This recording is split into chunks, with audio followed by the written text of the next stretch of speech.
Tinubu's credentials, APC lampoons article, ex-VP set to submit documents in Supreme Court.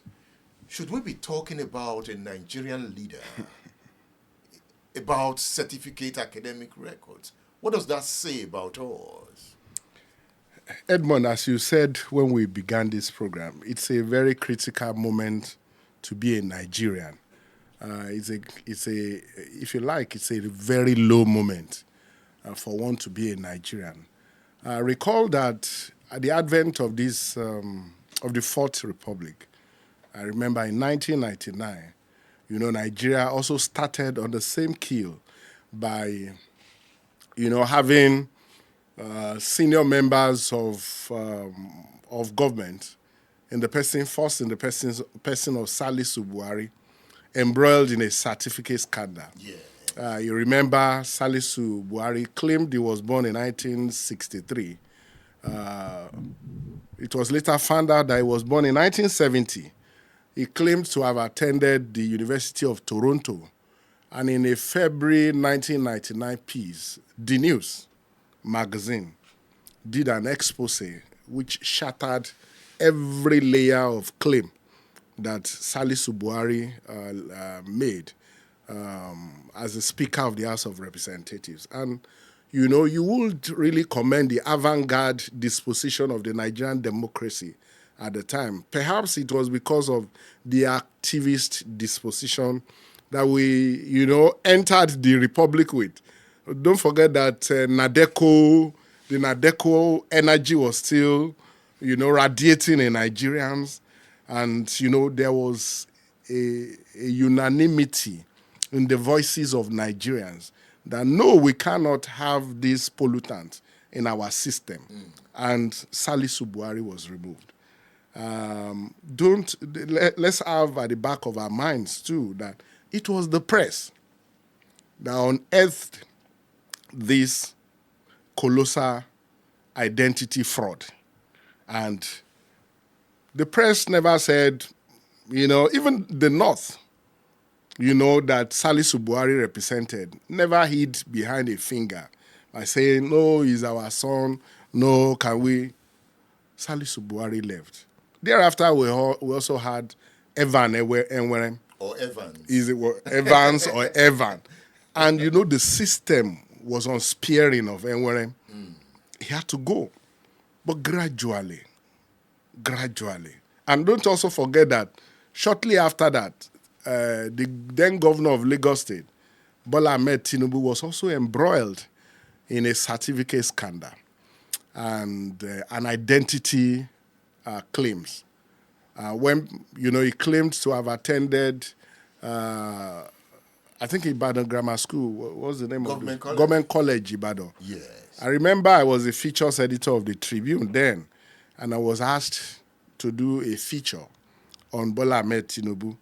I went to Government College. We couldn't locate. Of course, nobody wanted to talk to us. Apparently, the government of the day had made it impossible for us to have access. The government of Lam Adesina. Of Lam Adesina. And he was a member of AD. AD. They were Tinubu both. was AD. Exactly. Yeah. So the government made it, difficult for us to have access to all the list of students who had attended that school before then. So, my organization gave me money and said, go and meet him in Lagos. Book an interview with him and ask him pointedly. And so I went to Alausa in Lagos. I remember I met his chief press secretary and I told him, my organization said I should interview your boss. That's Tinubu? Yes, Tinubu, and ask him. But I remember the then commissioner for information told me that I could not have access to him. Don't let me go into details of what happened. But by and large, I couldn't get access to Tinubu and couldn't write that story. Of course, we all know what happened. We remember Ganifa Wehime, how he fought stridently to ensure that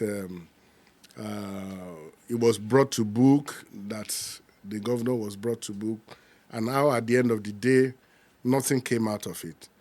And now, and that issue has refused to die. Yeah. Don't forget that the then governor also claimed that he attended St. John's Aro Lawyer or whatever in Lagos, and that school was found to be, non-existent. I remember Bode George spearheaded, that advocacy that time. But we seem to, our energy, the kind of energy that we exhibited in 1999 as a people, seems to be waning by the day. And right now, we are at the edge of our tethers as a people. Why do you think that energy is waning? I think it's an object of research that people, maybe political scientists, students of psychology or whatever, need to do a study on.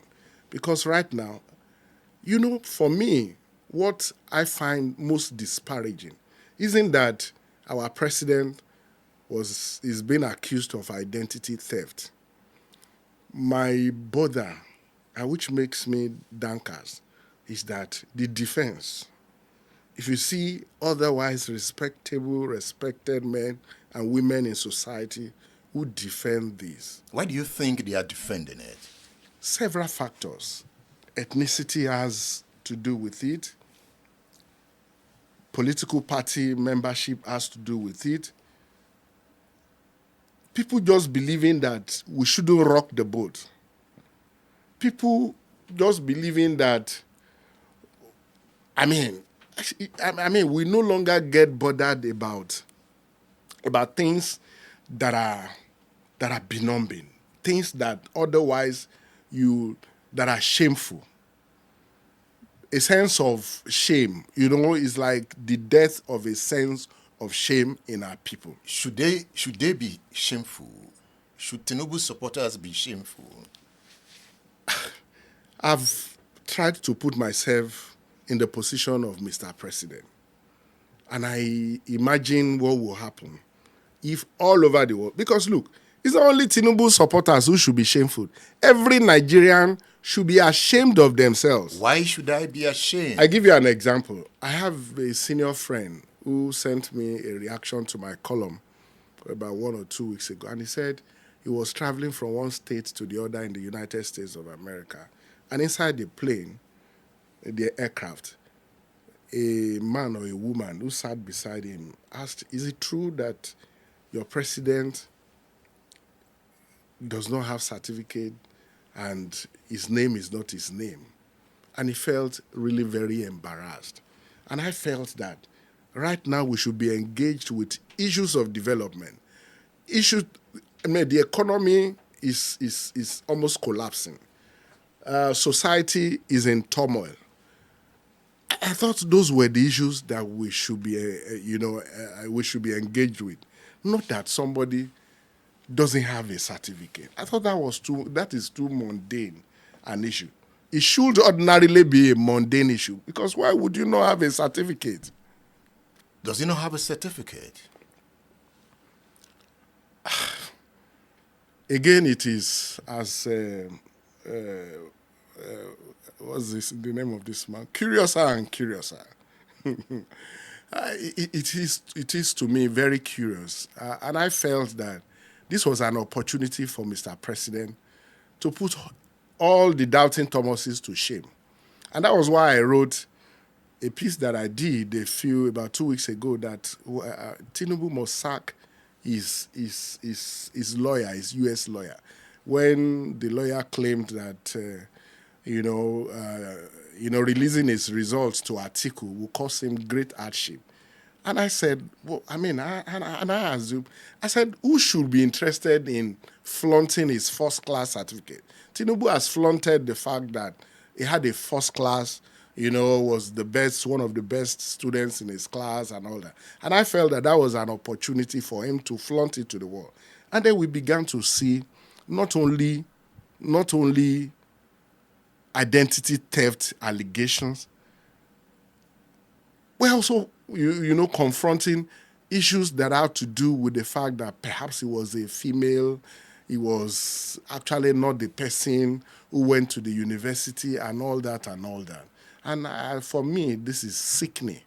It's sickening. You know, I've heard people who call him Amuda. Yes. That's his real name. Yes. That he just all of a sudden became Tinubu. Yes. Is that what these certificates or these academic credentials released recently? Yes, I think that is at the back of the minds of those who are dragging the president. You know, don't forget that, you know, as taciturn as our people have become in terms of being able to confront evil, many people, those who knew him when he was a young man, many of them are still alive. I mean, those, even here in Ibadan, I know people who knew him in Oshosame, Okeado, Ibadan. And so and you know what I also found very curious is that nobody wants to talk about him. Is it that he has become so powerful? I don't know. People, even his friends don't want to talk about him. You know, his primary school is something we don't know. Nobody knows. His secondary school. And you see what I even found very, very distressing. The current Minister of Aviation, Festus Adedayo, you remember during the electioneering process, when people were asking, where was his primary school? Where did he undergo his secondary school? Adedayo said look, you can, in the US, you may not even attend primary and secondary school. And that Tinubu didn't attend primary and secondary school. That he studied at home and went to Richard Daley and then went to Chicago State University. But now from documents we got from the CSU, this man claimed to have attended, a secondary school in Lagos in 1970. And information came out now to show that secondary school was not in existence in 1970, and that it was Mobolaji Johnson who established the secondary school in 1974. The man claimed to have had A-levels, I think Cambridge A-level, I can't remember now, in 1970. That was the same year he finished from the secondary school. You know? And so when I hear people talk about, so what is the probative value, of the evidence that Atiku has got from Chicago, and that it's not an issue of, it's more of an issue of law than morality and all that. I'm so disturbed. You know, you are a lawyer, and as a watcher of legal issues in this country, yes, decisions are taken on the basis of technicalities. Yes. Why? Yes. The technicalities that they are talking about is the legalese and does not factor. And I keep on saying that, look, pure issues of law are the technicalities that you talk about. You understand? You file out of time, and so your matter is thrown out of court and all that. They do. Without bothering to look at the gravity of the issues that are at stake. And so people are beginning to say that, look, in an open society, is law and the mechanical aspect of law, should it be what should engage us, or the morality of law? The morality, because it's morality that supervenes in society. It seems morality does not matter. That's what they are saying, and it bothers me. So if it is brick and mortar, if law is about brick and mortar and less about the human being, then what are we talking about? Dr. Farumbi would say that what we have is judgment, but not justice. It's not justice. Look at the former Senate president. What they call it when the matter of his Senate slot. I've forgotten the man that he was contesting with in Yobe. And the court ruled that because some legal issues, mechanistic issues, without even looking at the The substance. substance of the claim, because this was a man who didn't actually participate in the election, and today the man is sitting in the Senate. Has the judiciary become a stumbling block on true democracy? It's really very difficult to come to such conclusion, because the judiciary will also argue that it is guided, its actions are guided by the Constitution.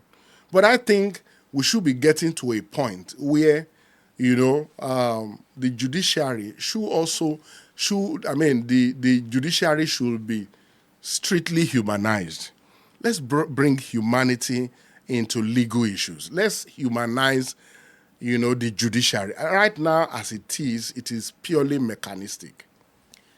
Tinubu, as president of Nigeria, and going through some of these accusations, what effect do you think we have on Nigeria posturing at the international system?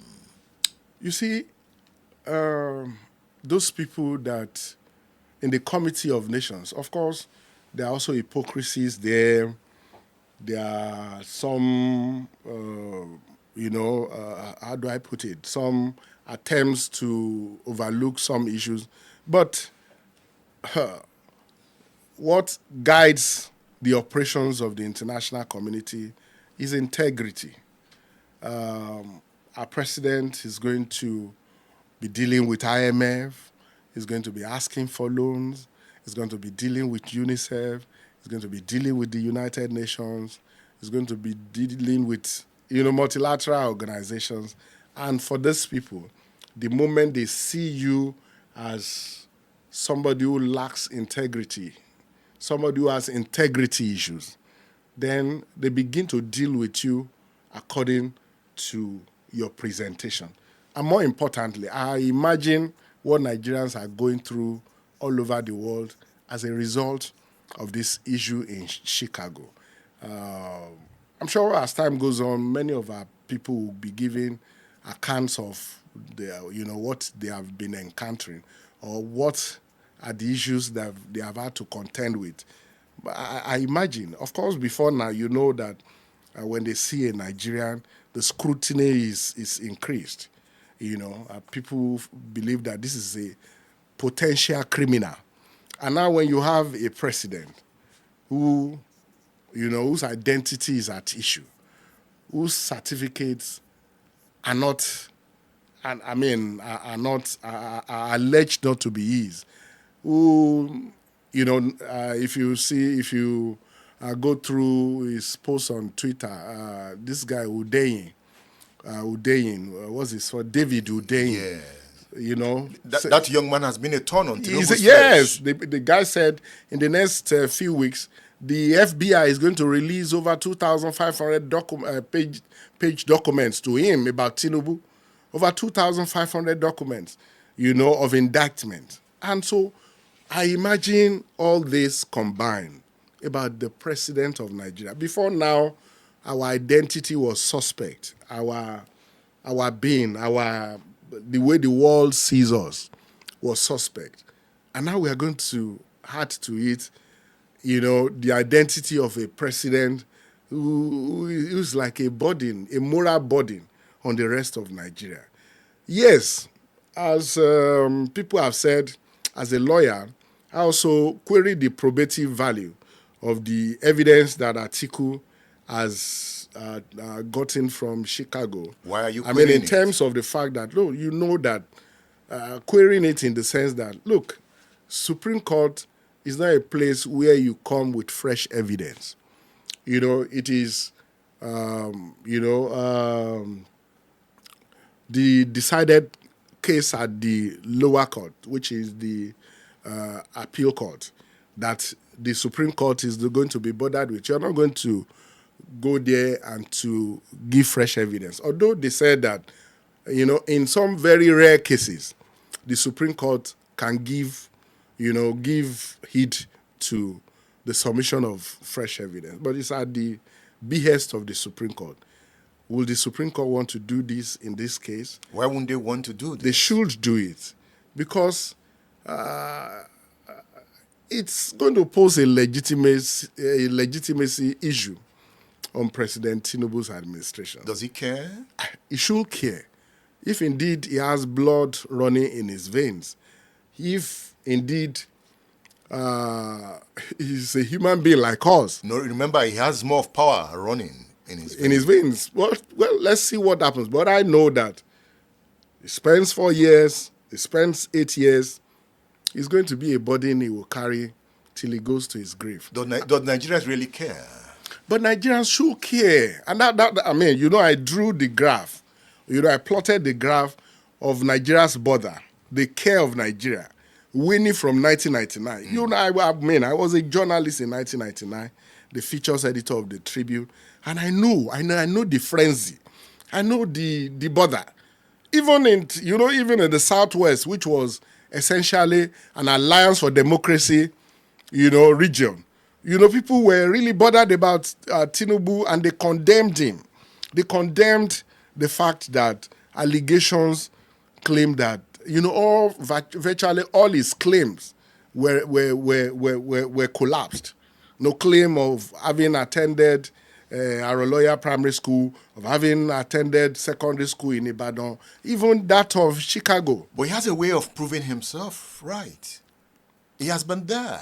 Mm-hmm. He got through the screening of APC. Mm. He got through this INEC. Mm. He was declared president. Tinubu has a way of surviving. But you see, you now begin to, in a way, I really don't know. Tinubu has a way of surviving. Yes, he has a way of surviving. He plays his cards very well. But it's also a function of the kind of society we live in.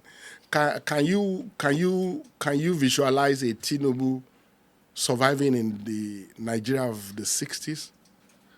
Or a Tinubu imagine as president of Nigeria in the 70s? Or even in the 80s?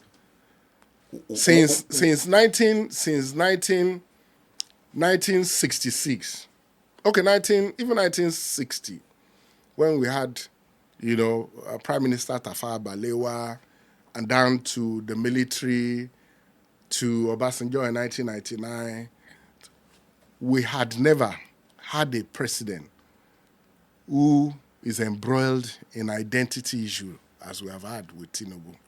It's a new phase. It's a phase that makes you shudder. As a philosopher, so this new Tinubu, or this Tinubu and the allegations against him, what do you think will be the implication in the next 10 years? Where's Nigeria headed? First, the major implication now is, and that's why I'm really bothered for Mr. President. If I were in his shoes, if blood, that was why I said, if indeed the kind of blood that runs in the normal blood is what in normal veins is what runs in his blood, I think is an opportunity for him to come out and tell the world about your ancestry. Tell the world, forget about the legalese, forget about the registrar of Chicago State University. Meet your people. Tell your own story. So if he tells his story, he remains president? Tell your story. Admit whatever you have done wrong. I think if he does that, perhaps people would even be more moved to want to, travel in the same boat with him. But the implication, as you have asked, is that first, do you know that on the social media now, people are saying, okay, that innocent, quote and unquote, young girl from Anambra, Mesoma was his name. Yeah. So why did you have to demonize that girl? She was also embroiled in on records forgery. She claimed, she had scored, was it 300 or so, and then it was found out that she actually scored 240 something. She forged the figures. So what is the difference in what she did and what her president Tinubu has not accepted that he forged anything. That's what I'm saying. It should come out. He should come out to tell. No, he should forget him. What Chicago. You feel he forged. That you is- have concluded he's wrong. I've just told you the misnomer in the records. He should come and explain how in 1970 he finished, according to the certificate he submitted, the records from CSU. He claimed to have finished secondary school in 1970. That was the same year he finished his A-levels. I think he should. Okay, he also claimed to have been born in 1954. The documents he submitted showed that he finished in 1952. Those are the issues we want to hear. Nigerians want to know. The implication is that for us as a people, forgers will begin to come out, they will be emboldened. Right now, I do not see how this government is going to harangue somebody who forges whatever. They claim that you have forged certificate. They claim that you have tampered with figures. The person is likely to tell you that, look, your president is also accused of the same allegation. And then what that means is that children, when you have children now and you are trying to scold them for having, maybe getting involved in illicit matters, they will tell you that Tinubu became president. He was also alleged to have, been embroiled in illicit matters. So I could also be president someday. And that's the implication for us as a people. And that is why I feel that if I were in his shoes, I want to explain it. Because right now, Nigerians are confused. Look, they may be going about as if nothing is amiss. Nigerians are really bothered. Should Tinubu resign? Will Tinubu ever resign? He will never resign. You see, somebody with all those documents that I saw, with all the survivalist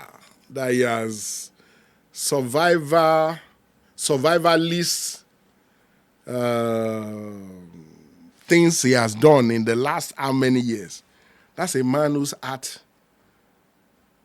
is scarred.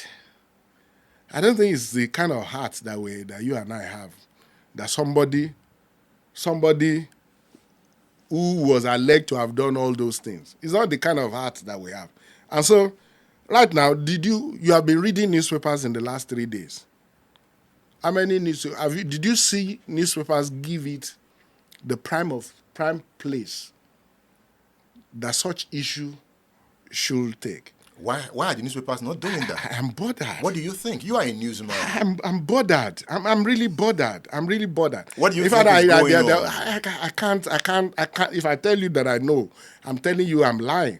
There was an analyst on a television station yesterday. I felt like if I could open my television and give the analyst a knock, the person was saying that, look, we should be bothered about more instructive issues. The dollar is over 1,000 now. We are talking about Tinubu certificate, and I say, wow.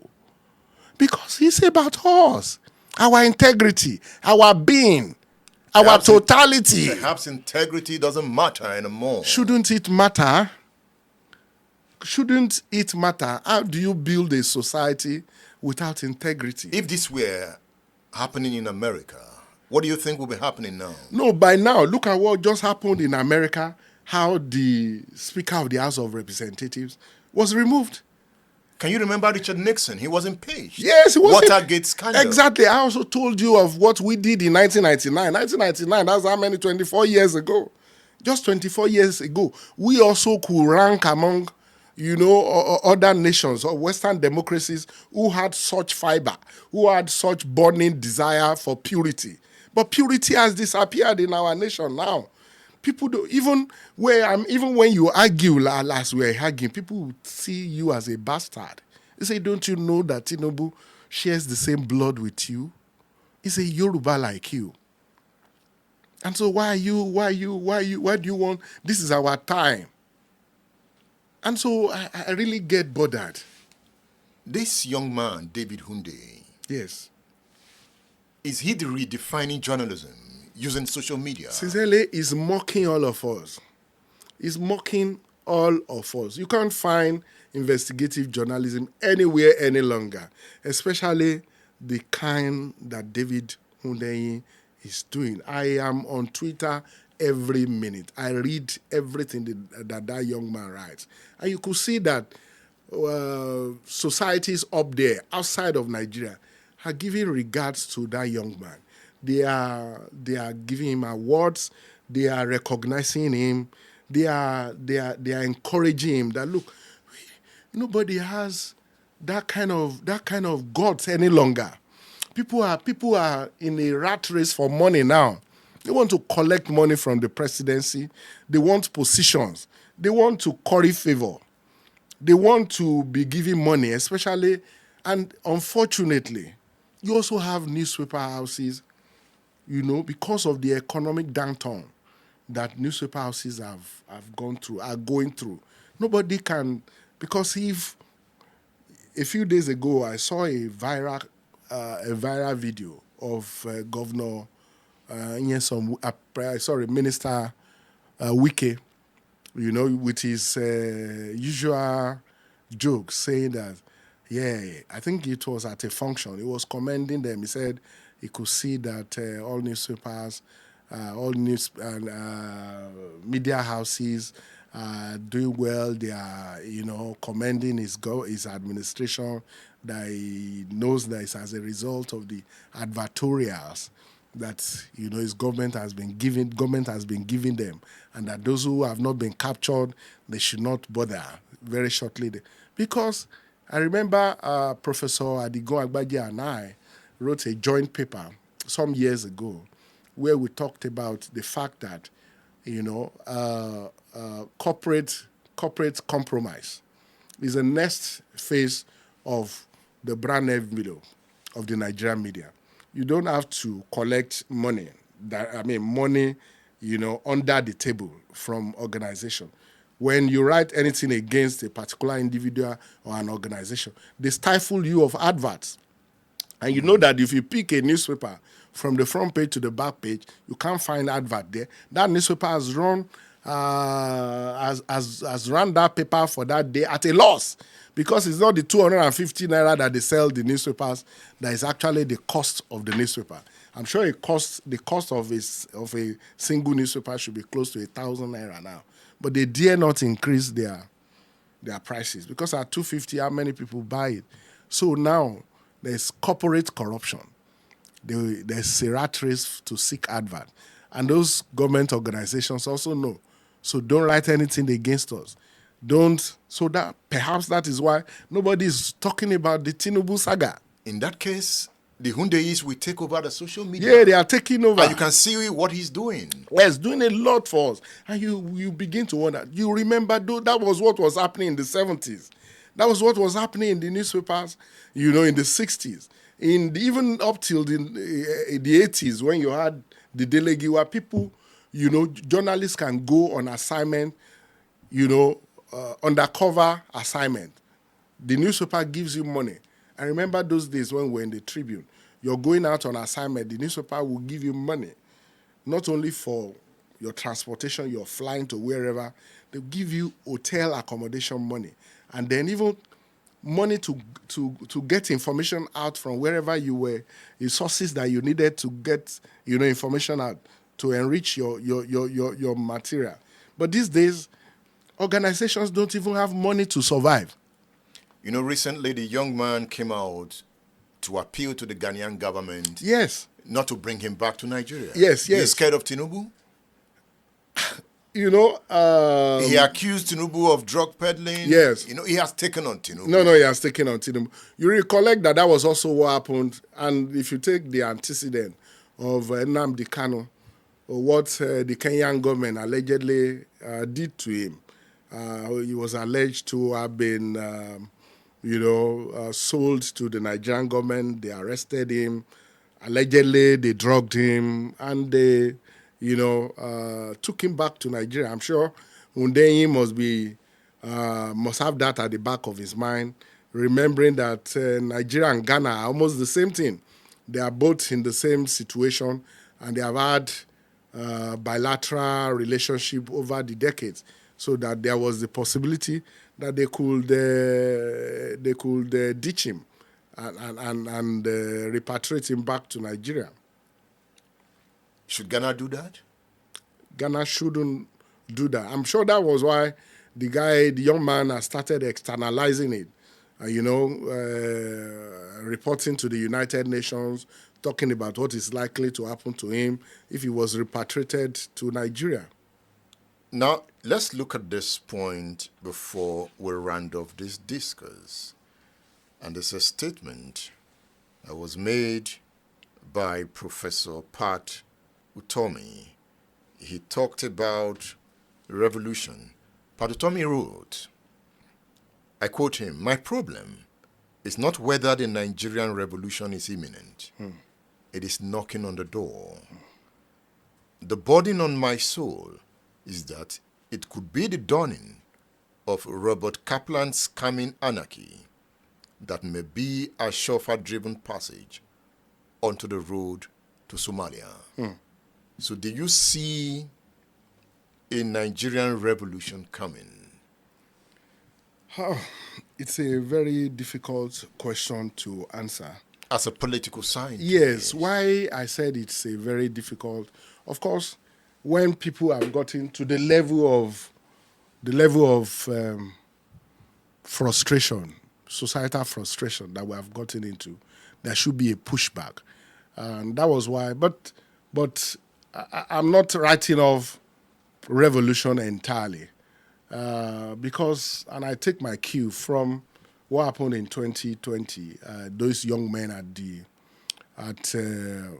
NSAS in Lagos, in some parts of Nigeria, and I'm sure the runners of Nigeria knew at that time that if they did not stop that gathering, that emerging anger of the youth on the street, it could escalate to the extent that they could overturn the government of Nigeria. Right now, if you talk to the ordinary man on the street, you see that there's abject, gross frustration. People are frustrated, and when you get to that level, you just need a spark. So where that spark will come from is what I don't know. But I know that just a single spark can bring about a revolution whose end nobody can tell. Do we need a Nigerian revolution? I think we've gotten to a level where we need a Nigerian revolution. Something drastic. Something drastic. What form it is going to take, I don't know. But things cannot just continue like this. If you ask those who are knowledgeable, people in the academia, people in various strata of society, they will tell you that this cannot continue. In terms of the economy, I'm sure. I mean, in our lives as a people, we had never gone through this kind of harsh situation. In terms of society, things have gone so bad because we are not. I always tell people, it's because we are not a statistical society. If we were a statistical society, and we are confronted by the statistics of the depression, the kind of violence that people spark at the press of a button, killings, the kind of homicides that you record in homes now on frivolous basis, you'll be alarmed, and it is sparked by the deplorable nature of the economy and all that. There's hopelessness. There's hopelessness. You recollect that I was telling you that even if at this our level, there is hopelessness. There's hopeless. You look, everything is foggy. You can't penetrate the horizon. If at this our level of our education, of our attainment, there's this level of hopelessness. Now look at those who are the lowest rung of the ladder. Level of hopelessness and despondency that they encounter. One thing I also discovered that these politicians are writing books about themselves. Obasanjo, in this work, My Watch, Volume 1, Volume 2, Volume 3, tells the story of politics of his presidency. Are you a student of Nigerian politics? Do you want to read his interpretation of issues that happened during his time? I recommend you read these books. And if you read them, perhaps you would know why we are where we are. So if you are interested in reading Obasanjo's My Watch, you would get it on udarabooks.com. On udarabooks.com. Or you can send me a WhatsApp message on 080 999 18449. Obasanjo tells his story in these books. Let me look at this one. This one is Volume 3. Following in the steps of his previous memoirs, My Command and Not My Will, Olusegun Obasanjo's My Watch is more than the story of the Obasanjo presidency told by the man himself. It is a memoir of a lifetime spent in service to country. So what service did Obasanjo render? It is the story of a man who has been destined with the watch. Yes, he became president twice. So read this book. My Watch spans large expanses of time, from the pre-colonial Owu history to early Abeokuta and the last truths of an independent city-state at the turn of the century. It's also a book of history, My Watch, by Obasanjo. I brought you another politician here. You can see Segun Oshoba, a former governor of Ogun State, a chieftain of the APC. He tells his own story here, adventures in journalism and politics. He tells very funny stories, and funny in the sense that if you see what goes on behind the scenes of power, you begin to say, who? Obasanjo did this? Tinubu did this? Oshoba went through this? And if you are able to carry out your analysis, you would see why we are where we are. It is a journey of Oshoba in politics and journalism. I recommend this work to you. Politicians are writing their stories. As they write, the country gets poorer. Why? Another politician I think you should read his work is B.C. Akonde, a former governor of Osun State. My participation and autobiography.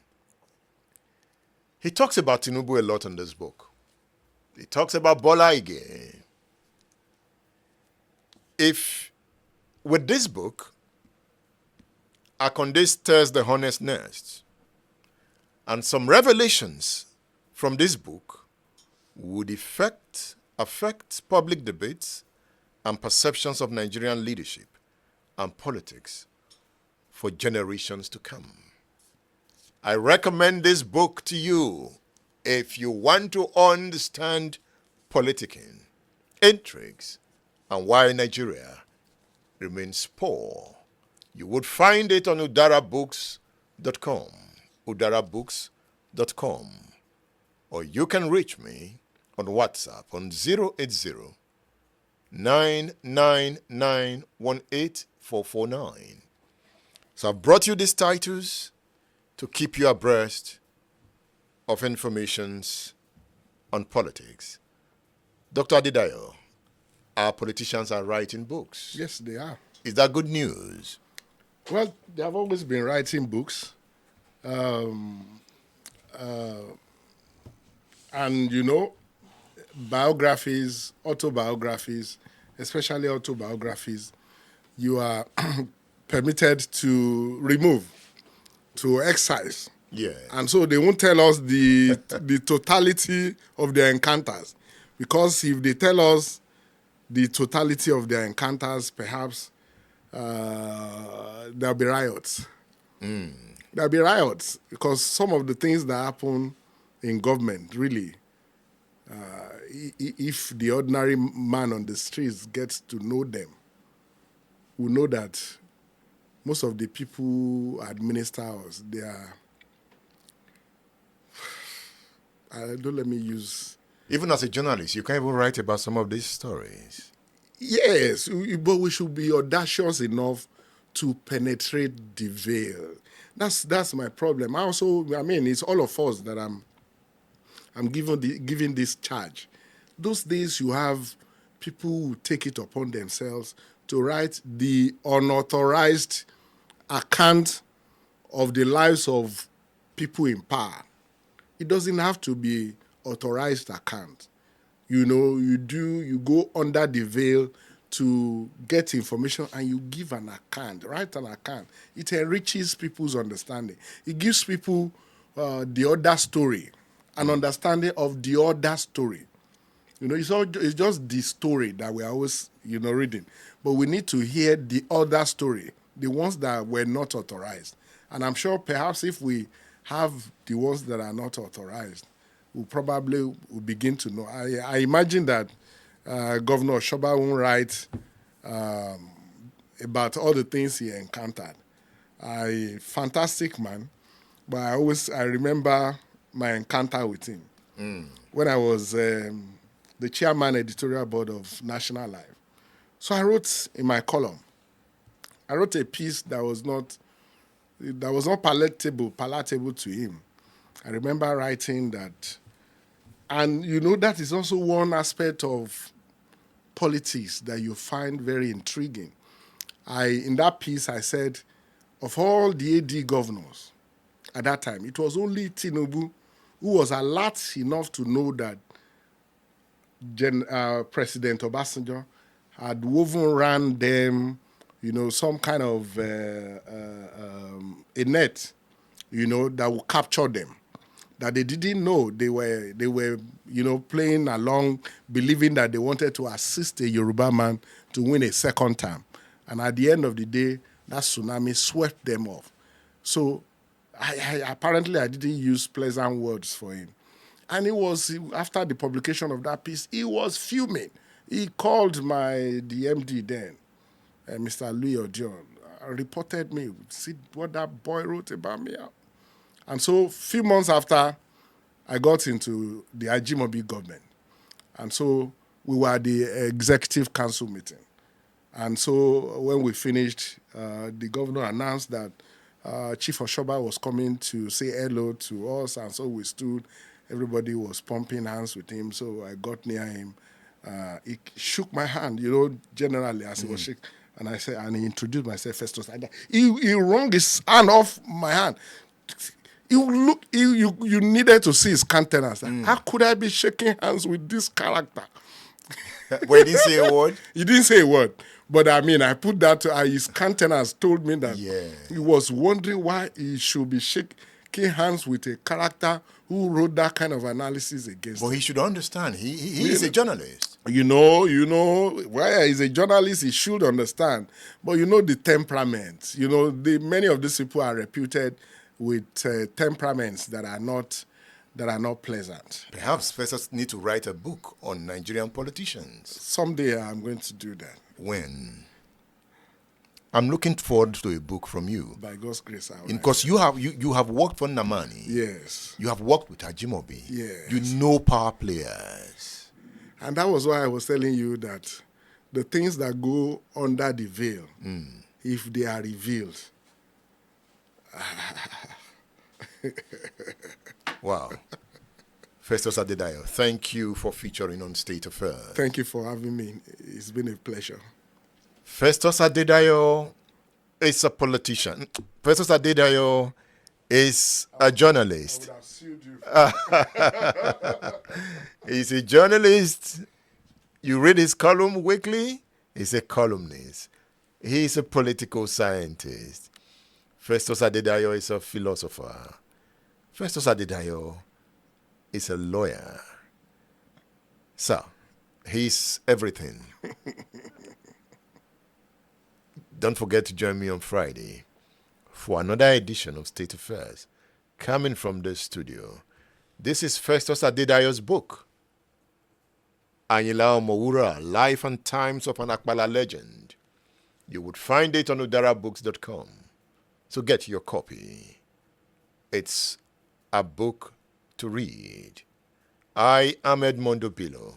Thank you for listening. Thank you for watching.